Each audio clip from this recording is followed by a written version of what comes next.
Anniversary pala. Saka yung 1 year kasi sa buong isang taon, perfect yung 1 year walang absent. Wow, praise God. Yung canteen. Kasi dati, siyempre yung dati nagtitinda dito, laging Sara. Iniisip-isip ko lang dati na kung sakaling, sa isip ko lang yan sabi ko nga kung bigyan akong pagkakataon na ako makapwesto dito, araw-araw ako magbukas. Hindi ko akalain na ibigay ng Panginoon sa akin. Wow, praise God. Talagang kung ano yung... prayer talaga yun. Amen. Walang imposible kay Lord. Saka nagpapasalamat ako sa Panginoon si Ate J. Lagi ayan, at ang mabait. Yung tagaluto ko. Inaanya niya na makasama ko siya doon sa church, si Ayala. Pero alam ko darating din na panahon na ipuin sila ng Panginoon na makarating sila doon sa church namin. Kasi alam naman natin na hindi talaga madaling magdala ng kaluluwa para sa Panginoon. Pero sabi ko nga sa lahat ng mga ini-invite ko, kung ayaw man nila, wala namang mawala sa akin. Kaya lang malaking kawalan sa kanila. Kailangan kasi may gagawin tayo kasi nakasulat nga sa Ezekiel 3:18-19 yata yun na sabi ng Panginoon, ang kanyang kamatayan ay sisinginin ko sa iyong mga kamay. So ibig sabihin, meron tayong pananagutan. Mayroon kang pananagutan kung ikaw ay nakaalam sa katotohanan tapos di mo ibinahagi sa mga tao na sa paligid mo, ibig sabihin meron tayong gagawin. Yes. Kaya nagpapasalamat talaga ako sa Panginoon kasi di na baling kung merong makinig, pasalamat ako guys, si Ayala in-invite ko. Buti na lang, may time si Ayala, kahit napakayaman. Kaya nga, pasalamat talaga ako sa Panginoon na kasi napaka-importante kasi sa natin, panahon natin nga maano ka sa Panginoon. Kasi ang kaligtasan ngayon. Amen. Hindi bukas. Yes. Kasi pag once ang tao na mamatay tapos hindi mo nakilala ang Panginoon, alam mo na yung mapupuntahan mo. Yes. Kasi sabi nga, once na mamatay ka pag hindi mo kilala ang Panginoon sa buhay mo at napunta ka sa impyerno, wala ka ng pagkakataon na makalabas pa roon. Amen. Kasi tingnan mo yung mayaman sa si Lazaro. Nakakaalis pa ba yung mayaman doon sa impyerno? Hindi na, nakita niya si Lazaro nandun kasama ni Abraham sa paraiso. Sabi niya, suguin na. Pero mo inaalala pa niya yung mga kapatid niya na puntahan mo. Kung pwede amang Abraham, suguin mo si Lazaro para puntahan ang aking lima kapatid. Para huwag kang humantong sa daking ito ng paghirap. Ibig sabihin niya, inaalala yung mga naiwan. Kasi grabe yung niya doon. Pinadadaanan. Grabe talaga. Ang sabi naman ni Abraham na hindi pwede ang narito pumunta riyan. At saka hindi pwedeng nariyan pumunta rito kasi may pagitan na pangin. Kaya napaka-importante talaga sa atin na maglingkod sa Panginoon. Kaya ako thankful ako sa Panginoon na talaga nakilala namin yung Panginoon sa buhay namin. Kaya kasi yun talaga importante. Anin mo yung maano mo yung mga dito sa mundo kung mapapahamak naman yung buhay natin. Napaka-importante talaga makinig tayo sa salita ng Panginoon. Habang ngayon, na libre pa tayong nakikinig sa salita ng Panginoon, bigyan natin ng time na makinig sa Panginoon kasi nakalagay rin sa Amos 8:11 yata yun, na darating ang panahon na wala na mangangaral sa Panginoon. Yes. Hanapin mo yung sabi nga doon ng Panginoon, magugutom sila ngunit hindi sa pagkain kundi sa salita ng salita ng Panginoon. Sila ngunit hindi sa tubig kundi sa pakikinig ng aking salita. Yes. Darating ang panahon na wala na mangangaral ng salita ng Panginoon. Kaya napakaswerte natin ngayon na mayroong nangangaral sa Panginoon. Ang importante sa atin, yes, makinig tayo sa salita ng Panginoon. Kasi yun talaga importante. Kaya salamat talaga sa Panginoon sa mga blessings, sa pinagkaloob sa amin. Yun lang po. Tugad Bidagdo. Amen. Maraming salamat sa encouragement ni Kuya Samuel. Napakalaga po ng Word of God. Dahil ang Word of God, Diyos po yan. Sabi nga, ang verbo ay salita at ang salita ay verbo. Napakapalad natin. Hindi nakikita ang Panginoon, pero nararamdaman natin. Bakit po? Siya po nag-iingat. Siya po nagbibigay ng hininga. Siya po ang lahat ng provider natin. Palakpakan natin Panginoon. Amen. Sabi na, be faithful. Maging tapat tayo sa Panginoon ay siya'y nagiging tapat sa atin. Amen. Maraming salamat at sa mga bawat napakinggan natin, sa bawat nagbigay ng oras, nagbigay ng panahon, ang Lord po ang mag-bless sa bawat. Ngayon po, hindi na pa tagalin at pinakamalaga sa lahat, yung ating pong salita ng Panginoon. Sabi nga ng awit, parang honey yan. Matamis na pupulutan ating ninanais, di ba? Yung tamis ng kanyang salita. Amen. Pag yan po atin mananapan natin. Amen. Ganyan po ang salita ng Diyos sa atin. Maraming salamat. Ngayon po, dadalhin po natin ang ating salita ng Panginoon. Endahan na po nating tainga. Kalimutan mo muna nating iniisip sa bahay. Isipin natin kung paano mag-work out ang Word of God sa ating puso. Ngayon po, dadalhin po ni Bishop Larry. Ayan, yung Bible, John 16, Bible. 25 hanggang 33, pakibasa po. John 16, 25 to 33.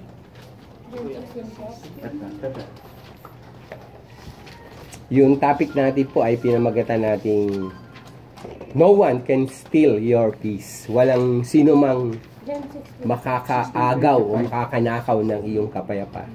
John 16, 25 to 33. Ang mga ito yung sinasabi ko. Sige, laksan mo, Ate Dahlia. John 16:25. Ang mga ito ay sinabi ko sa inyo ng patalanghaga. Subalit darating ang panahon, hindi na ako magsasalita sa inyo sa ganitong paraan. Tuwiran ko na ang sasabihin sa inyo ang tungkol sa Ama. 26. Sa araw na iyon ay hihingi kayo sa Kanya ng aking pangalan. At hindi ko sinasabing ako mismo ang hihiling sa Ama para sa inyo. 27. Mahal kayo ng Ama. Minamahal niya kayo sapagkat ako'y minamahal ninyo at naniniwala kayo na ako'y nagmula sa Diyos. 28. Ako nga'y nanggaling sa Ama at naparito sa daigdig. Ngayon aalis na ako sa daigdig at babalik na sa Ama. 29. Sinabi ng kanyang mga alagad, ngayon po'y tuwiran na ang iyong pangungusap sa amin at hindi na sa patalinghala. 30. Ngayon, alam na po naming alam ninyo ang lahat ng bagay at hindi na kailangang tanungin pa kayo nino man.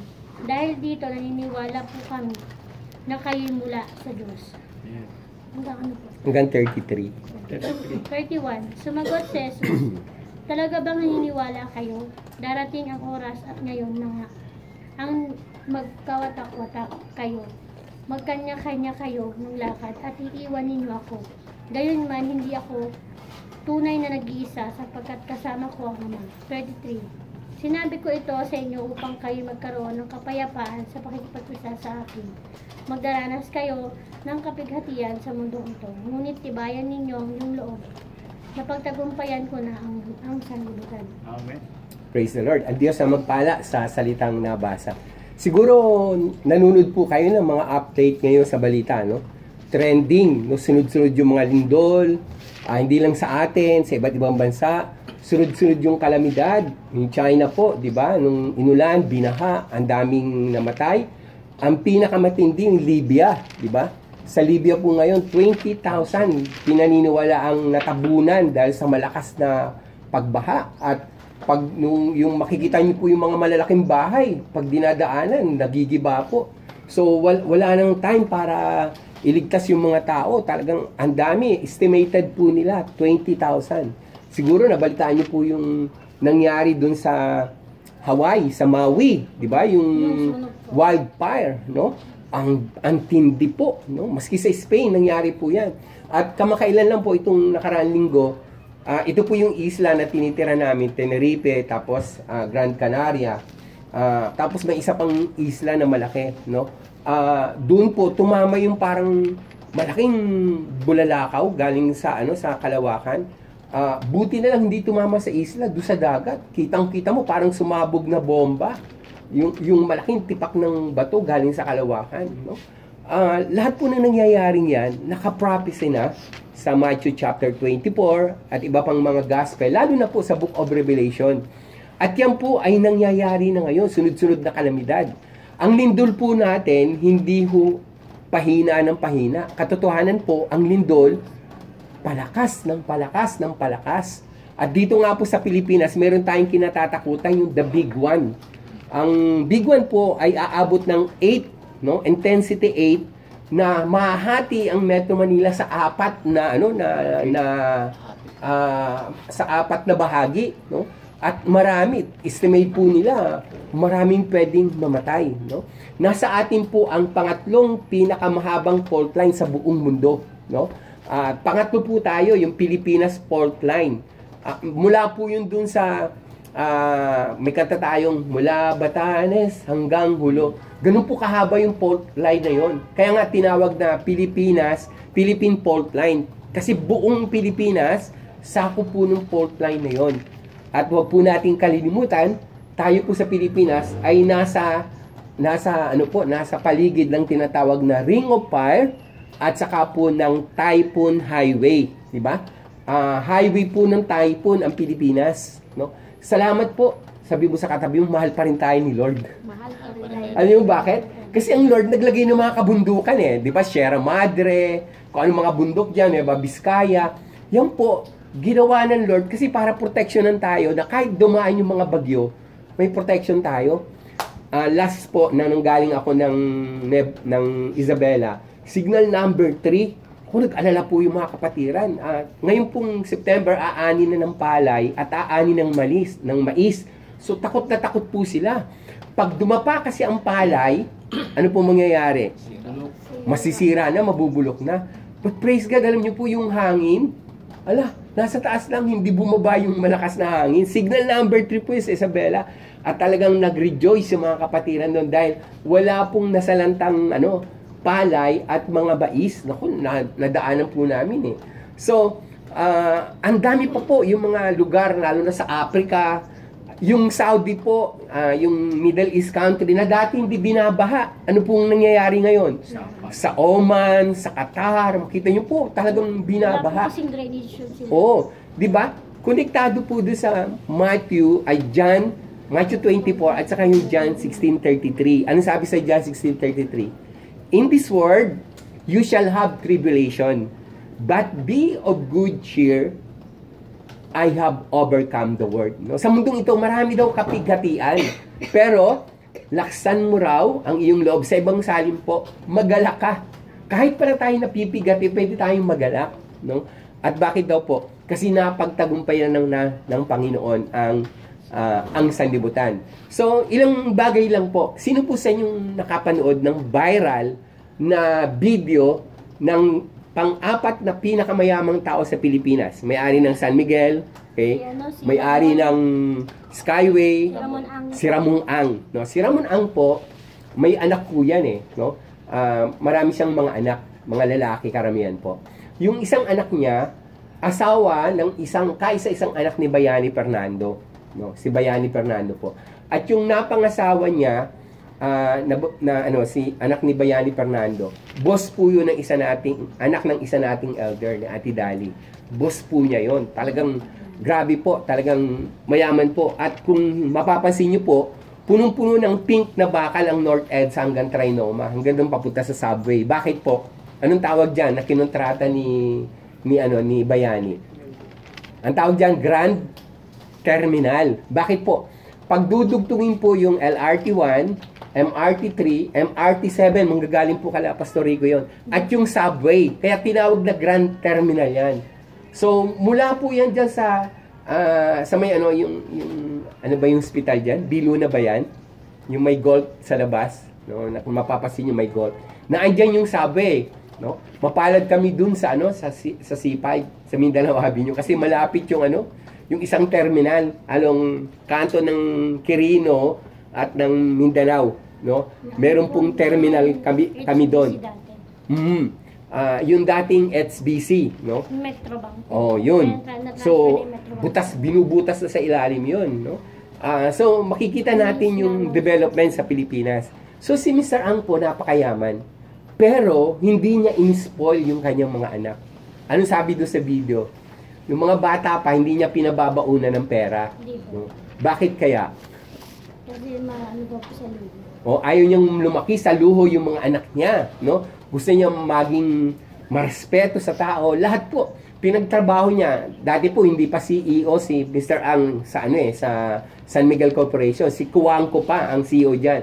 Pinadadala po niya sa talyer ng San Miguel. At pinagtrabaho niya si Paul after ng graduation niya sa college. At lahat po naman kamanggagawa niya, driver, ano pa? Mekaniko. Mekaniko, ang tawag po niya kuya, at hindi siya pwedeng kumain, magdala ng baon na galing sa mamahaling restaurant, especially McDo at saka Jollibee. Dito sa Baykwan. Magluluto siya ng pagkain niya at kasama niyang kakain dun sa mga sa mga katrabaho niya. So hindi lumaki na pasaway itong mga anak niya. 'Di ba? Maraming pulis ngayon, nasa nasa controversial, 'di ba? Napanood niyo si Gonzales, 'di ba? Napanood niyo yung isang grupo ng pulis sa Laguna na nabubugbog po sa Senado. Alam niyo po, yung mga involved na pulis, ito po yung mga pulis na hindi nagme-membro sa SWIM. Yung SWIM po, ito po yung Bible study, internal cleansing sa buong PNP, no? Pag nag-SWIM po sila, meron silang pagkakataon na maitaas ng ranggo. Ang nagpasimula po ng revival sa PNP, yung 3 kapitan, no? Pero nag-retired sila bilang mga general. Kung hindi po nag-retired si General Binag, siya dapat ang chief PNP ngayon. So nag-retired po siya kasi gusto niyang i-focus na magkaroon ng internal cleansing sa buong PNP. Ambition po nila, God and every cup. No? Naniniwala po ako, pag nabago ang pulis, mababago ang Imahen. hindi lang po imahe, mababago ang komunidad. Bakit po? Very powerful ang pulis. Di ba? Ang pulis po, lahat ng sektor sakop niyan eh. No? Sabi po sa statistic, pag matino daw po ang mayor, matino ang chief of police. Pag corrupt ang mayor, corrupt ang chief of police. No? Ganun po, dapat po talagang makilala nila ang Panginoon. At kabahagi po na internal cleansing, hindi sila matataas ng rango pag hindi sila umattend ng Bible study o tinatawag na SWIM, no? Yung SWIM po, squad, weekly interactive, ano ba yung SWIM? Interactive SWIM. Interactive po yung I, tapos yung M, interactive manual po ata yun, no? So, weekly po, a-attend po, sa bawat squad, may 12 pulis. So, required po, para tumaas sila ng rango, kinakailangang uma-attend sila ng Bible study. At ngayon po, very friendly sila sa mga pastor. Bakit po? Kasi hindi sila mapupromote pag walang pirma ang pastor. So, bakit ko po tinote to? Kasi, nakita ko po, sa buhay ni Mr. Ang, hindi niya pinalaki yung mga anak niya sa luho at sa yaman. Kaya po, naging mga matinong tao itong mga anak niya. So, yan po yung pag-uusapan natin. No? Ang tema po natin, maikli lang po ito, no? Habits of happy people. Tingnan mo nga yung katabi mo. Yan. Tingnan niyo po kung habi mo sa kanya, happy lang kapatid. Sabi niya. Happy lang kapatid. Bakit po mahalaga na sinasabi ng Bible, be of good cheer, no? Sa book of Philippians, book of John, Gospel of John, even sa Old Testament, talagang nais ng Lord na ang kanyang mga anak ay maging masiyahin, no? Bakit po? Sabi po sa Nehemiah 8:10, the joy of the Lord is our strength. No, yung kalakasan daw po natin ay nanggagaling sa ating kagalakan, di ba? Yung kagalakan daw po, yung pagiging masaya, it's like a medicine that can heal the broken bones, no? Kaya daw pong pagalingin ng ang nawasak na mga buto kapag ikaw ay nagiging masiyahin. Tingnan niyo po, lahat ng mga hinatulan ng doktor, 3 buwan na lang, mamamatay ka na. Pag nalungkot po yung pasyente, ano mangyayari? Wala pang 3 buwan, patay na. No? Pero yung pasyente na pag sinabihang patay, tapos kukontrahin niya, doktor, hindi ka naman Diyos para magsabing mamamatay ako. Tapos nagiging masaya. Alam niyo po, yung tatay ni Pastor Rico, ilang buwan yung hatol? 6 months. 6 months. Pero umabot ng 10 years. 10 years. Namatay na ho yung doktor na umatol sa kanya. Yung tatay niya buhay pa. 10 years. Alam niyo po, napakamasiyahin po nung tatay ni Pastor Rico. No. Yan. So dito po, sabi ng Lord, binibigyan ko kayo ng kapayapaan. Yung kapayapaan na nasa iyo, hindi katulad ng sanlibutan.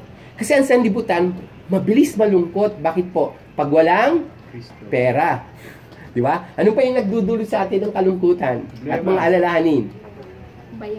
Bayaran. Yung mga Judith, no? Yan, diyan tayo natatakot. Hindi daw po natatakot ang tao sa katapusan ng mundo, pero sa katapusan ng bawat buwan, takot ang tao. Bakit? Ang daming babayaran eh. Rental, kuryente, internet, diba, etc. etc. So, yun pa, pagka meron kang kapitbahay dyan na kinunan mo ng puhunan, eh kasi ito po eh, daig pa niya yung nakita niyo po ba yung Electrolux agent? Electrolux agent? Hindi nila inabot yun. Ay, hindi niyo pa ba inabot yun? Grabe naman. I'm gonna knock on your door, ring out your bell, ting ting ting ting. Naka-ano po yun, naka-portfolio. Tapos magbebenta pala ng Electrolux. No? Yung pagiging masayahin nila, nagdudulot ng maraming customer. So ito po pag-usapan natin, habits of happy people. Una, start with the letter M. Must know how to ignore nonsense things.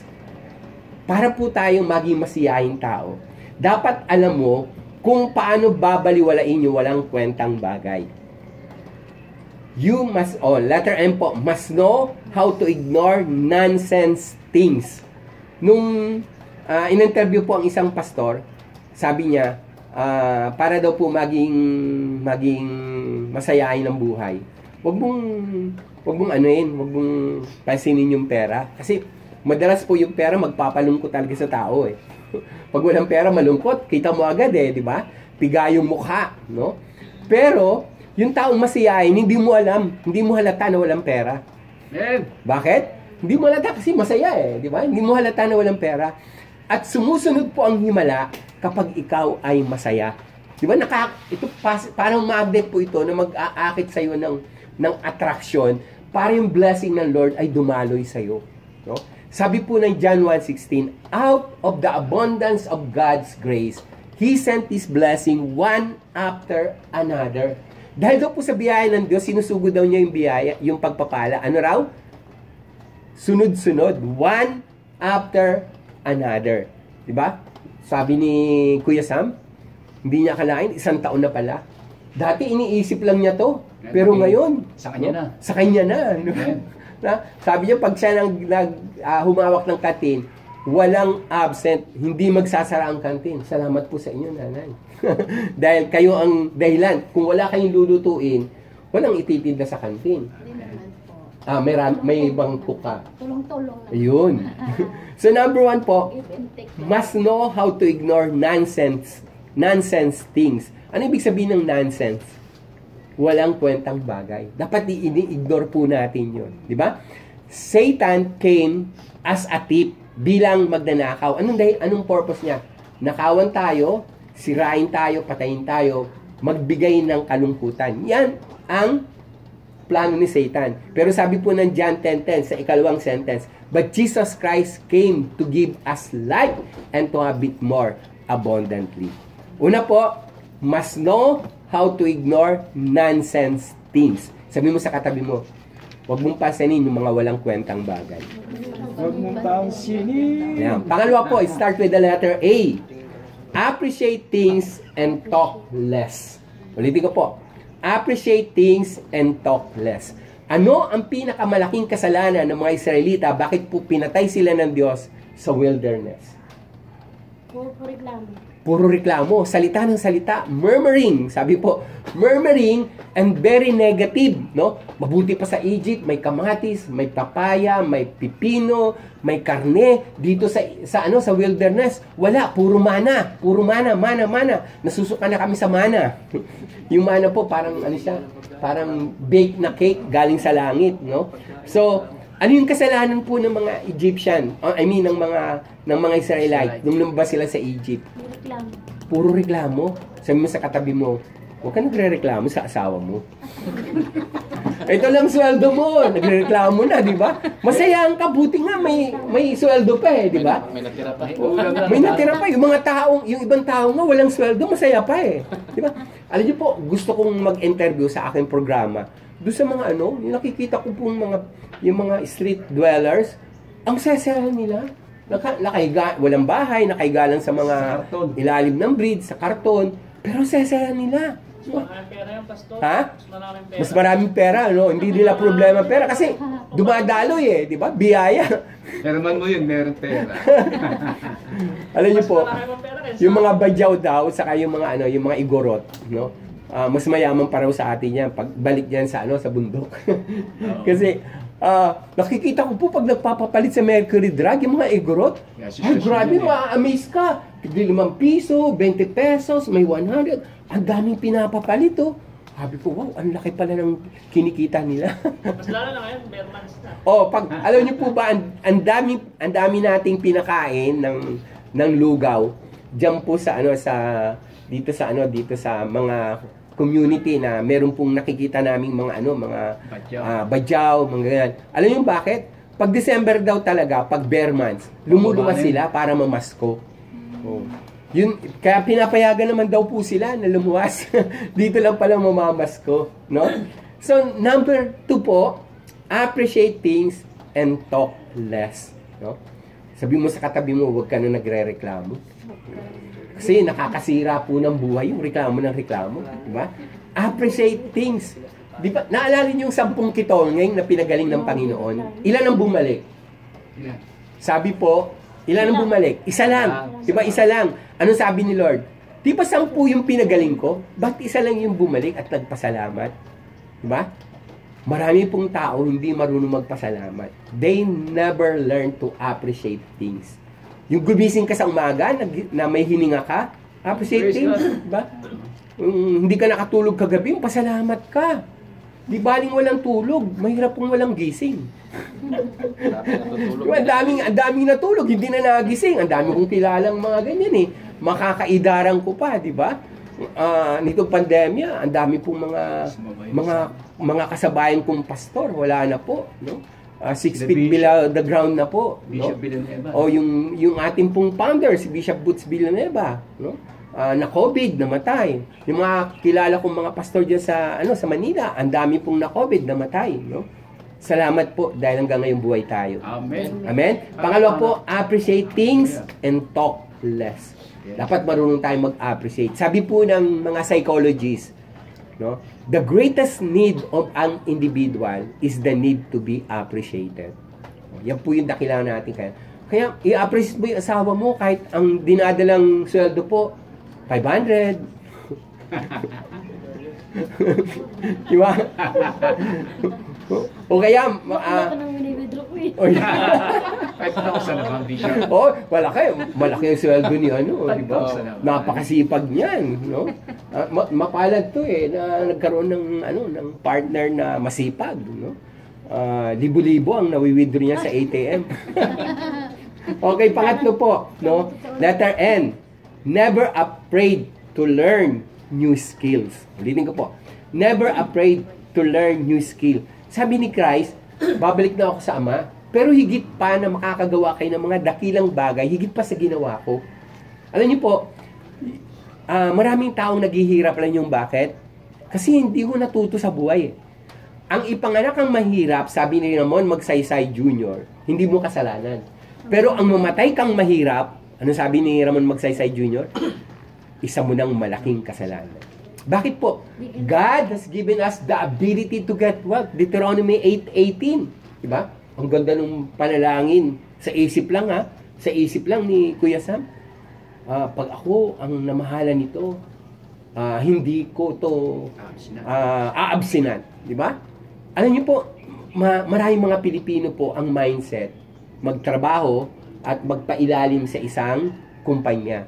Pero alam niyo po, yung mindset ng mga Chinese po, pagkatapos nila mag-aral, magpapasimula ng negosyo. Diba? Tingnan nyo po yung successful story nila, Ramon Ang. Alam niyo ba, yung isang Ang, yung may-ari ng PAL. Sino pong pangalan ng first name? Atong Ang. Hindi. Atong Ang sa yun? Sa sugal yun.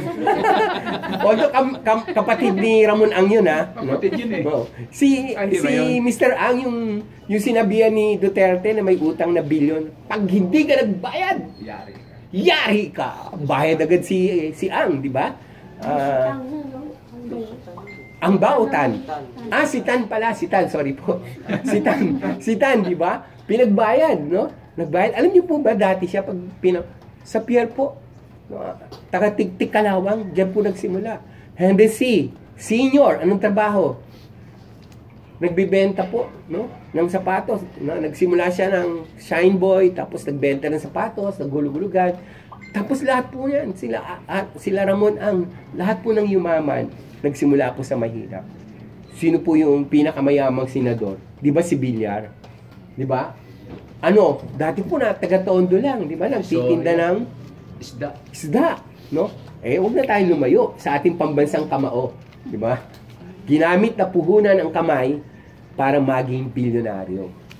Amen? So, never afraid to learn new things. Kung alam mo na doon ka matututo, doon ka kikita, doon magkakaroon ng panibagong kaalaman, gawin mo po. Kasi, kalooban ng Lord na tayo po'y sumagana. Di ba? Sabi po ng Jeremiah 29 verse 11, God has a plan for you. A plan not to harm you. Hindi po nais ng Diyos na maghirap ka, but to prosper you. Gusto ng Lord na managana ka. And to give you hope and a future. Pang-apat po, no? Never forget to help less fortunate. Alam niyo po ba, pag tumulong tayo sa mga mahihirap, doon sa mga pulubi, alam niyo ba kung sinong pinapautang niyo? Sabi ng Bible. Sino? Si Lord. Si Lord ang may utang sa'yo. Siya rin po At siya rin ang magbabayad sa'yo. At ang Lord, you cannot outgive God. Pag nagbigay ka ng 100, ibabalik sa'yo ng Lord. Libo-libo. No? Never forget to help less fortunate. Kasi gusto ng Lord, maging matulungin tayo. Alam niyo po ba si Boaz, mayamang Israelita during that time? Tapos merong babaeng balo, nakikiano lang po. Sa Israel po kasi, hindi mo pwedeng anihin lahat ng palay. Yung certain percentage, ititira mo yan sa mga babaeng balo at mga orphan. Sila ang aani nun para may makain sila. Nakita ni Boaz, sino? Si Ruth. Diba? Nakita niya si Ruth na isang mahirap. Pero nung nangyari, napangasawa siya ni Boaz at naging mayaman. At sino po si Ruth at si Boaz? Great grandfather ni King David. No? Tingnan niyo po, naging masagana po yung buhay ni Ruth. Bakit po? Kasi itong si Boaz, hindi po nangiming tumulong sa mga mahihirap. Amen? Wag na wag po kayong ano ba tawag doon? Wag mawala sa inyo ang pagiging mahabagin. What is the difference between human being and being human? Ano raw po ang pagkakaiba sa human being sa being human? Yung human being po, tao. Pero yung being human, pagiging makatao. Di ba? Pag ikaw po ay marunong makipagkapwa, pagiging makatao, mahabagin ka po. Handa mong tulungan ang mga nagkikaos at mga naghihirap. Kaya wag po kayong magtataboy ng pulubi. Alam niyo bakit? Kasi sabi po ni Lord, di ba? Malay mo, anghel yon na nagpapanggap na mahirap. At kapag ikaw ay pinagpala, grabe, matindi po. Di ba? Marami pong mga ganyang story. No? Sino po nakakakilala kay Ronaldo? Soccer. Soccer po. Ang tawag nga sa kanya, grabe, superhuman being si Ronaldo.